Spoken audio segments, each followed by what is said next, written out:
어느 날 아들이 제 방 문을 열자마자 말했습니다. 엄마, 여기서 이상한 냄새나. 그 말 한마디에 저는 갑자기 심장이 쿵 하고 내려앉았습니다.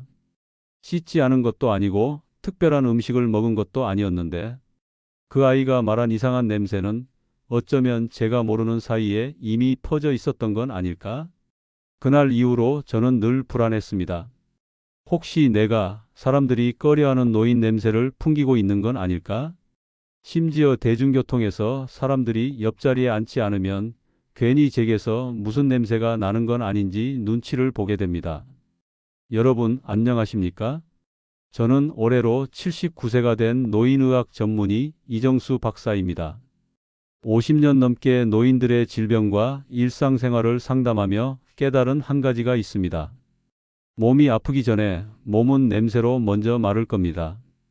사람들은 노인 냄새를 단순한 위생 문제나 노화의 당연한 현상으로 넘깁니다. 하지만 그 냄새에는 몸속 장기의 변화, 대사 이상, 그리고 외로움까지 녹아 있습니다. 그저 향수로 덮어둘 수 있는 문제가 아니라는 것이죠. 요즘처럼 장마와 무더위가 반복되는 계절엔 그 냄새가 더 짙어집니다.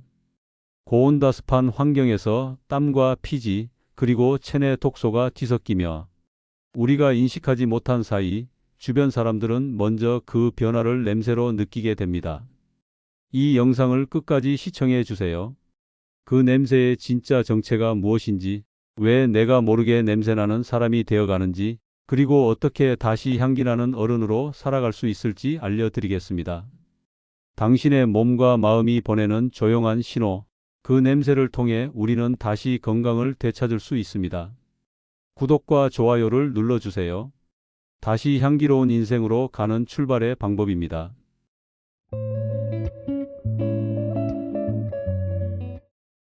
제게 상담을 받으러 오신 분 중에 74세의 이명자 여사님이 계십니다.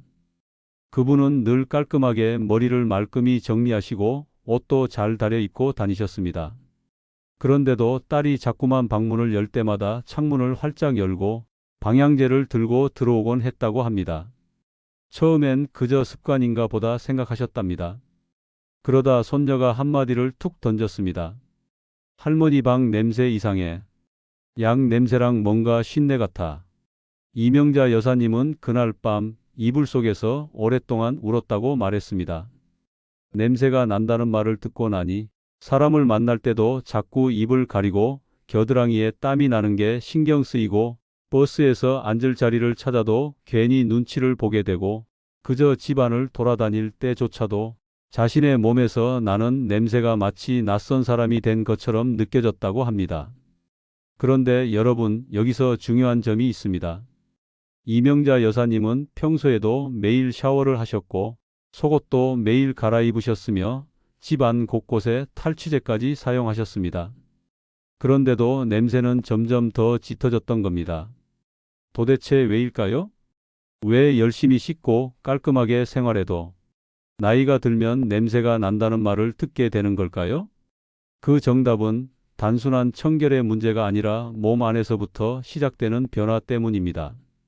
냄새는 세포의 노화, 피지 성분의 변화, 그리고 내장 기능 저하, 만성질환, 심지어는 우울감이나 외로움과도 밀접하게 연결되어 있습니다. 겉은 아무리 깨끗해도 몸속에서 노폐물과 독소가 빠져나오지 못하면 그것은 결국 땀이나 피지, 입냄새, 그리고 옷과 이불에 스며들어 우리의 존재를 냄새로 기억하게 만듭니다.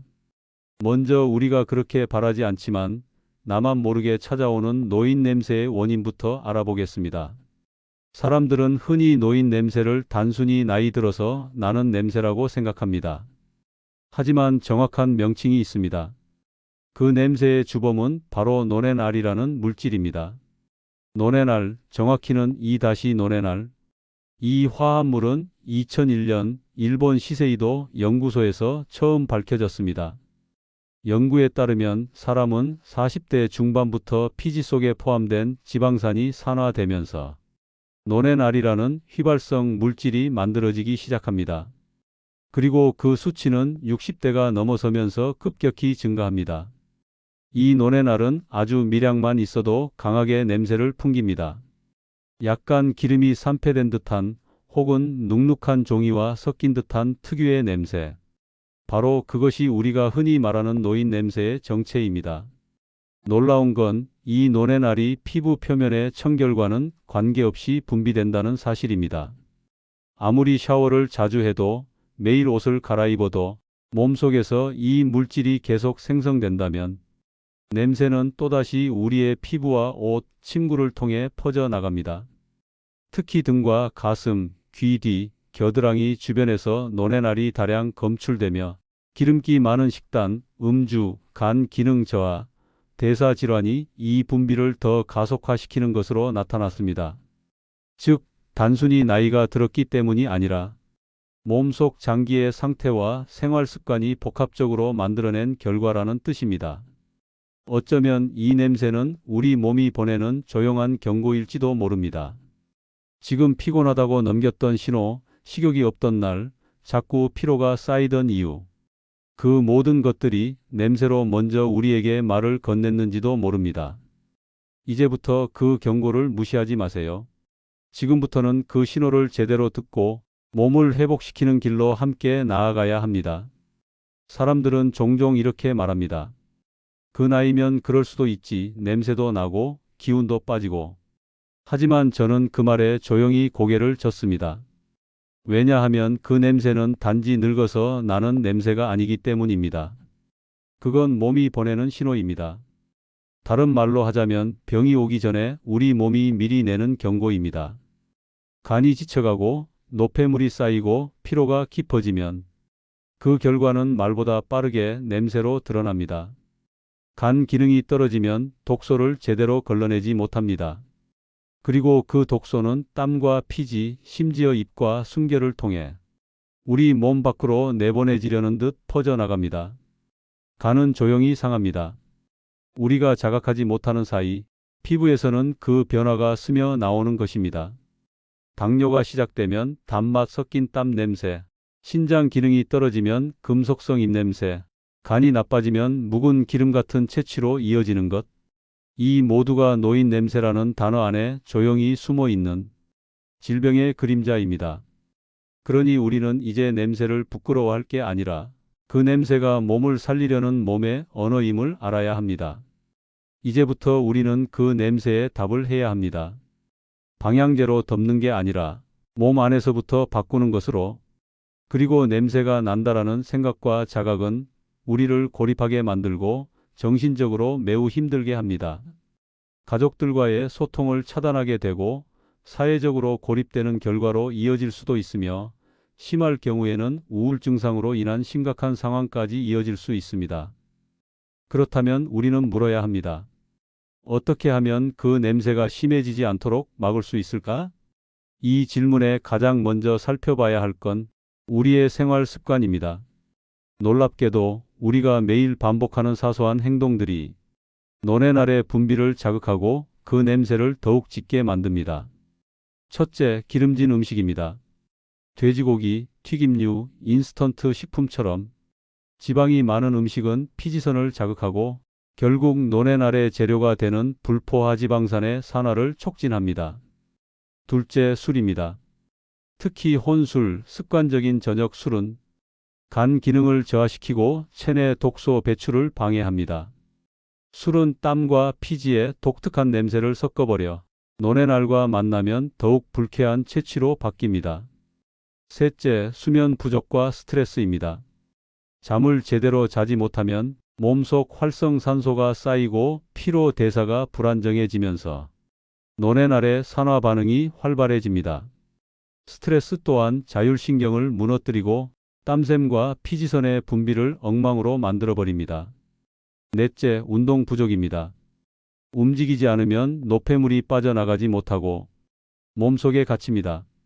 그 결과 땀에서조차 찌든 듯한 냄새가 납니다. 가만히 앉아서 쉬는 것 같지만 그건 몸 안의 환기를 놓치고 있는 것입니다. 이처럼 우리가 일상에서 습관처럼 해온 것들이 조용히 몸속에서 쌓이며 냄새라는 언어로 신호를 보냅니다. 이제는 더 이상 그 신호를 외면해선 안 됩니다. 냄새는 우리에게 말하고 있습니다. 당신의 습관, 지금 고쳐야 할 때입니다. 먼저 씻는 방법부터 알려드리겠습니다. 가장 중요한 것은 식습관과 생활 루틴을 바꾸는 것이지만 노랫알이 분비되는 것은 어쩔 수가 없기에 씻는 것으로 어느 정도 해결할 수 있습니다. 노랫알은 특별히 몇몇 부위에서 집중적으로 분비됩니다. 그 부위는 우리가 평소 샤워할 때 가볍게 지나치는 곳이기도 합니다. 첫 번째는 귀 뒤입니다. 귀 뒤는 피지선이 몰려 있으면서도 손이 잘 닿지 않는 곳입니다. 특히 고개를 숙이고 감는 샤워 방식에서는 물만 흘러내릴 뿐 제대로 닦이지 않는 경우가 많습니다. 두 번째는 목덜미와 어깨선입니다. 이 부위는 피지와 땀이 동시에 나오는 곳입니다. 특히 여름철 이곳은 냄새의 진원지가 되기 쉽습니다. 세 번째는 가슴 중앙과 겨드랑이 사이입니다. 속옷으로 늘 덮여 있고 통풍이 어려운 부위입니다. 이곳에 피지와 땀이 섞이면 냄새가 오래 지속되며 옷에 배게 됩니다. 네 번째는 등 중앙입니다. 스스로 씻기 어려운 부위이기 때문에 대개는 물로만 헹구고 끝납니다. 하지만 이곳은 피지선이 집중된 핵심 부위입니다. 이 네 곳을 깨끗이 씻지 않으면 아무리 좋은 비누를 써도 아무리 자주 씻어도 노랫알은 계속 피부에 남아 채취로 퍼지게 됩니다. 그렇다면 어떻게 씻어야 할까요? 샤워 전에 따뜻한 물로 2에서 3분 피부를 부드럽게 열어줍니다. 부드러운 수건이나 전용 샤워 브러쉬로 귀 뒤, 목덜미, 가슴, 등 중앙을 문지르듯 닦아줍니다. 향보다는 세정력이 좋은 약산성 비누를 사용합니다. 샤워 후에는 물기를 두드리듯 닦고 건조한 부위에는 보습제를 발라 피부 회복을 돕습니다. 샤워는 물로 흘려내는 것이 아니라 몸과 대화하며 닦아내는 일입니다. 냄새를 씻는 것이 아니라 몸속 신호를 조용히 닦아내는 시간이어야 합니다. 아침마다 정성껏 챙긴 식사가 오히려 내 몸에서 냄새가 나게 만든다면 믿으시겠습니까? 우리가 먹는 음식은 피부와 땀, 채취에 고스란히 반영됩니다. 특히 노랫알과 결합될 때 그 냄새는 더 강하고 불쾌하게 변할 수 있습니다. 첫 번째 주의할 음식은 마늘과 양파입니다. 물론 이 두 가지는 건강에 좋은 성분도 많지만 문제는 그것들이 체내에서 분해될 때 생기는 유황 화합물입니다. 이 화합물은 땀과 피지를 통해 배출되며 노랫알과 섞이면 강하고 오래가는 채취를 만듭니다. 두 번째는 유제품입니다. 특히 우유, 치즈, 요거트를 많이 섭취하면 체내 대사 과정에서 지방산 부산물이 생기는데 이 또한 피지선에서 분비되어 냄새를 자극합니다. 세 번째는 붉은 고기입니다. 소고기, 돼지고기 같은 고단백 고지방 식단은 몸속 산화 스트레스를 증가시키고 노폐물이 제대로 배출되지 못해 찌든 듯한 채취로 이어지게 됩니다. 네 번째는 커피와 알코올입니다. 이들은 모두 이뇨작용이 강해 수분을 빼앗고 피부를 건조하게 만들며 체내 수분이 부족해지면 냄새 입자들이 더 강하게 농축되어 퍼집니다. 어쩌면 우리는 건강을 위해 챙긴다는 이유로 하루 3번씩 채취를 강화하는 식사를 하고 있었는지도 모릅니다. 물론 모든 음식을 피할 필요는 없습니다. 하지만 기억하셔야 합니다. 냄새는 입으로 들어간 것이 피부로 말하는 방식이라는 사실을 우리가 무엇을 먹느냐에 따라 우리 몸의 향기는 만들어집니다. 앞서 말씀드린 것처럼 음식은 우리 몸의 향기를 만들기도 흐리게 하기도 합니다. 그렇다면 반대로 채취를 줄여주는 음식도 있을까요? 답은 예입니다. 다만 그 음식들은 화려한 맛 대신 조용한 회복을 도와주는 음식들입니다. 첫 번째는 녹차입니다. 녹차에 들어있는 카테킨 성분은 피부의 산화를 막아주고 노랫알을 억제하는 데 탁월한 효과가 있습니다. 매일 아침 커피 대신 따뜻한 녹차 한 잔으로 시작해 보세요. 피부 속 향기가 서서히 달라집니다. 두 번째는 등푸른 생선입니다. 고등어, 꽁치, 정어리 같은 생선에는 오메가3 지방산이 풍부하여 피지의 산화를 줄이고 몸 안의 염증을 낮춰줍니다. 노렌알이 덜 생기도록 도와주는 식단의 핵심입니다. 세 번째는 발효 유산균 식품입니다. 요거트보다는 무가당 요구르트나 김치, 된장, 청국장 같은 자연 발효 식품이 좋습니다.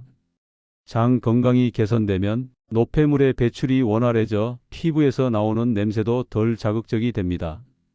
네 번째는 비타민C와 폴리페놀이 풍부한 채소와 과일입니다. 브로콜리, 파프리카, 블루베리, 귤, 석류 같은 식품은 몸속 산화를 막고 세포가 깨끗하게 호흡하도록 도와줍니다. 다섯 번째는 물입니다. 이 모든 것보다 먼저 충분한 수분이 필요합니다. 하루 1.5리터 이상의 물을 조금씩 자주 마시는 습관은 냄새 입자를 희석시키고 노폐물의 출구를 활짝 열어줍니다. 그리고 중요한 건 이런 음식 하나만 먹는 것이 아니라 식사 전체의 균형을 바꾸는 일입니다. 짠 음식은 줄이고 단맛은 자제하고 천천히 씹고 속이 편한 양을 유지하는 습관.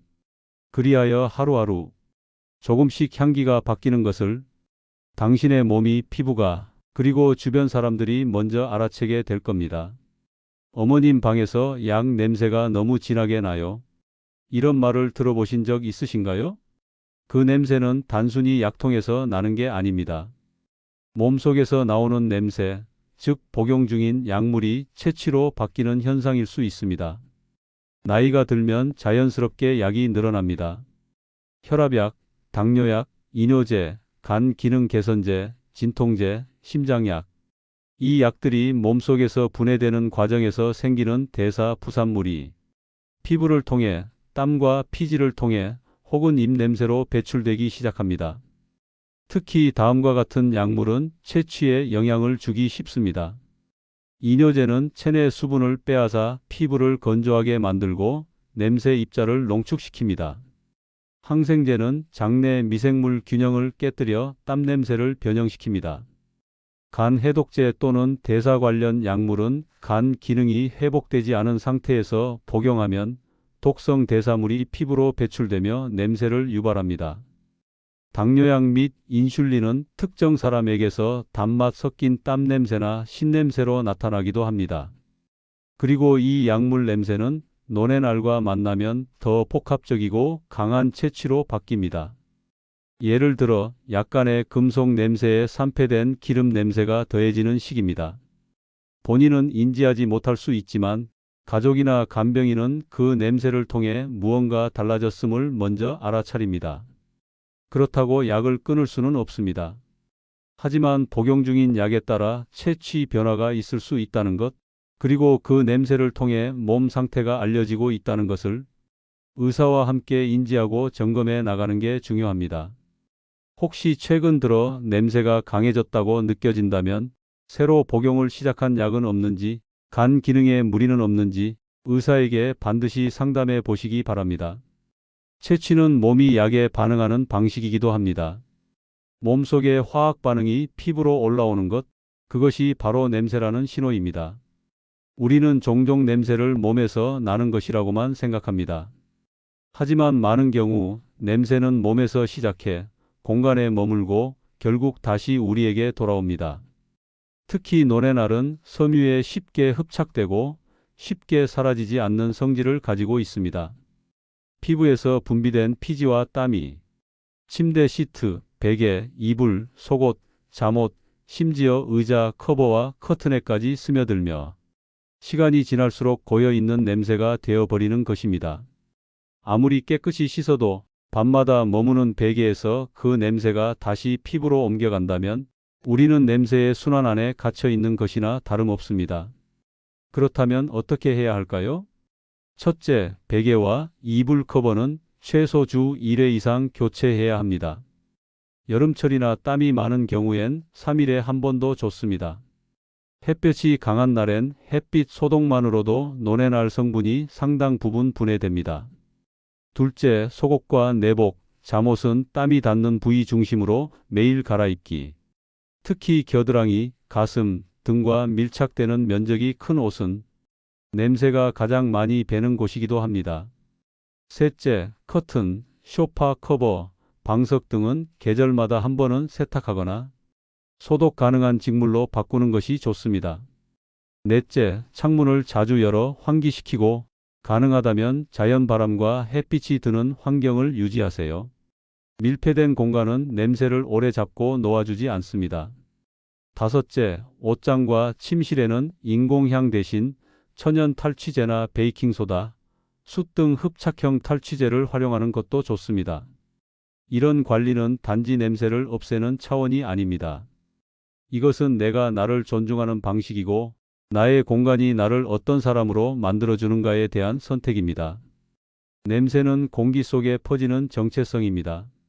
내 방의 냄새가 곧 내 삶의 온도를 말해줍니다. 몸은 솔직합니다. 기분이 가라앉으면 체온도 내려갑니다. 외로움이 깊어지면 냄새도 달라집니다. 논의 날은 단지 피지의 산화만으로 만들어지지 않습니다. 그 분비는 자율신경계, 즉 우리의 정신 상태와도 깊은 관련이 있습니다. 외롭고 우울하고 기운이 없을 때 우리 몸은 방어 에너지를 줄이기 시작합니다. 신진대사가 느려지고 노폐물 배출 기능이 저하되며 그 결과 몸속의 독소가 빠져나가지 못한 채 피부 밖으로 천천히 스며 나오게 됩니다. 그리고 그 냄새는 말해줍니다. 이 사람은 지금 외롭다고. 어느 날 진료실에 오신 76세의 장경자 여사님은 이렇게 말씀하셨습니다. 몸이 이상한 건 아닌데 냄새가 나요. 씻어도 먹는 걸 바꿔도 마음이 가라앉으면 다시 나는 것 같아요. 그 말은 사실이었습니다. 그분은 남편이 돌아가신 뒤 하루에 5분도 대화를 나누지 않는 날이 대부분이었고 며느리는 향수만 건넬 뿐 그 마음의 냄새는 아무도 닦아주지 않았던 겁니다. 우리의 몸은 말합니다. 나 지금 혼자야. 그 소리는 피부와 땀, 냄새를 통해 세상에 흘러나옵니다. 그러니 채취를 줄이기 위한 방법은 꼭 물이나 약, 음식만으로 되는 게 아닙니다. 마음을 환기시키는 일, 사람과 대화를 나누는 시간, 햇볕 아래 천천히 걷는 습관, 가볍게 웃을 수 있는 여유도 피부의 향기를 바꾸는데 아주 중요한 치료법입니다. 사람의 향기는 마음에서 시작됩니다. 향기 나는 어른이 되기 위해 이제는 내 마음의 창문도 활짝 열어야 할 때입니다. 이제 우리는 알게 되었습니다. 냄새는 나이의 문제가 아니라 습관과 마음의 결과라는 것을. 그렇다면 지금부터 몸과 마음의 향기를 바꾸기 위한 7가지 향기 루틴을 실천해 보세요. 첫째, 하루 한 번 따뜻한 물로 귀 뒤를 닦아주세요. 샤워 중에도 좋고 아침 세수 후에도 좋습니다. 손이 잘 닿지 않는 그곳이 논의 날의 은신처입니다. 둘째, 잠들기 전 가슴과 목덜미를 젖은 수건으로 가볍게 닦아보세요. 베개와 이불에 배는 냄새를 줄이고 숙면에도 도움이 됩니다. 셋째, 아침에 녹차 한 잔을 마시는 습관을 들이세요. 커피 대신 녹차 한 잔이 피부 속 산화와 싸워줍니다. 넷째, 매일 30분 햇볕 아래 걷는 시간을 만들어 보세요. 햇살은 냄새를 씻어내는 가장 부드러운 약입니다. 걷는 동안 몸속 흐름도 새로워집니다. 다섯째, 속옷과 잠옷은 반드시 매일 갈아입으세요. 땀이 닿는 옷이야말로 채취가 가장 먼저 머무는 공간입니다. 여섯째, 일주일에 한 번 이불과 베개를 햇볕에 널어 말리세요. 섬유의 배인 냄새를 없애는 가장 자연스러운 방법입니다. 무향 섬유유연제나 베이킹소다도 함께 사용해 보세요. 일곱째, 하루에 한 번 소리 내어 웃는 시간을 만들어 보세요. 냄새는 몸에서 나지만 향기는 마음에서 나옵니다. 웃음은 가장 강력한 탈취제이자 향수입니다. 이 7가지를 오늘부터 천천히 시작해 보세요. 큰 변화는 보이지 않더라도 당신 곁 사람들의 반응이 먼저 바뀔지도 모릅니다. 그리고 어느 날 문득 당신에게서 은은한 향기가 난다는 말을 듣게 될 겁니다. 그것은 단지 냄새가 아닌 당신이 스스로를 정성스럽게 돌보았다는 증거일 것입니다. 냄새는 말이 없습니다. 하지만 그 냄새는 누구보다 먼저 당신의 건강을, 마음을, 삶의 상태를 말해줍니다. 우리는 오늘 이야기 속에서 알게 되었습니다. 노인의 냄새는 단순히 늙어서 생기는 것이 아니라 몸속의 변화, 마음의 고요, 그리고 생활의 습관이 만들어내는 향기라는 사실을 말이죠. 당신은 향기 날 수 있습니다. 당신은 다시 누군가 곁에 있고 싶은 사람, 함께 숨쉬고 싶은 사람으로 변화할 수 있습니다. 오늘 이 이야기가 당신에게 작은 변화의 씨앗이 되길 바랍니다. 이 영상이 도움이 되셨다면 좋아요와 구독 버튼으로 응원해 주세요. 당신의 이야기를 댓글로 들려주세요. 그리고 향기 나는 어른이 되길 원하는 누군가에게 이 영상을 공유해 주세요. 그리고 잊지 마세요. 이곳은 100년 의지에 당신이 100년을 향기롭게 살아갈 수 있도록 우리는 언제나 함께 하겠습니다.